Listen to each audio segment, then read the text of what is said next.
اللہ تعالیٰ نے انسان کو اشرف المخلوقات قرار دیا ہے اور خداوند عالم نے انسان کی ترقی اور کمال کے لیے ان کے لیے کچھ عبادات مختص کیے ہیں، جن میں فردی عبادات بھی ہیں اور اجتماعی طور پر بھی ہیں کہ جو انسان کی ترقی کے باعث ہیں۔ فردی عبادات کے علاوہ معاشرے میں دوسرے انسانوں کی خدمت کرنے کو انسانیت کہا جاتا ہے۔ انسان کچھ ایسے اعمال ہیں جو مرنے کے بعد جو ہیں اس کے کام آئیں گے۔ انسان کے مرنے کے بعد بھی 7 اعمال کا اجر جاری رہتا ہے جبکہ انسان اپنے قبر میں ہوتا ہے۔ بسم اللہ الرحمن الرحیم وبہ نستعین وہو خیر ناصر و معین۔ اللہ تعالیٰ کا شکر ادا کرتے ہیں کہ پاک پروردگار عالم نے ہمیں انسان خلق کیا، ہمیں انسانوں میں شمار کیا اور ہمارے رہنمائی کے لیے 1,24,000 انبیاء بھیجے اور آخری نبی کل خاتم المرسلین حضرت محمد مصطفیٰ صلی اللہ علیہ وآلہ وسلم کو ہمارے لیے نبی قرار دیا۔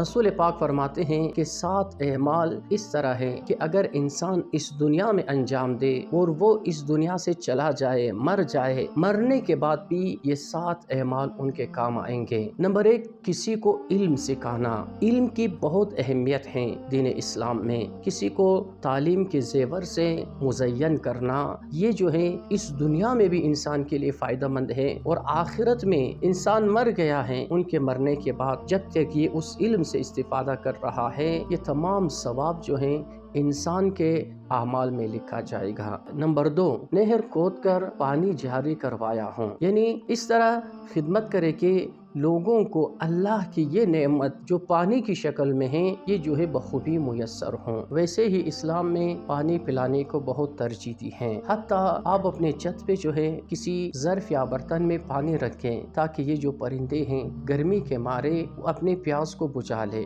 نمبر 4، درخت لگایا ہوں۔ درخت بذات ہی اگر ہر گلی کوچے میں درخت زیادہ ہوں تو برسات ہوتی ہے، درخت زیادہ ہوں آلودگی کم ہو جاتی ہے۔ نمبر 5، مسجد بنوائی ہوں۔ انسان نے اس دنیا سے جانا ہے، اگر چاہتے ہو کہ تمہارے لیے خیر ہو تو کچھ خیر کے کام انجام دے کر جاؤ۔ ان میں سے ایک یہ ہے کہ مسجد بنوانا، اللہ کے گھر کو بنوانا، اس لیے تاکہ اللہ کے بندے آئے اس میں عبادت کرے، وہ عبادت کرتے رہیں گے، آپ کو ثواب ملتا رہے گا۔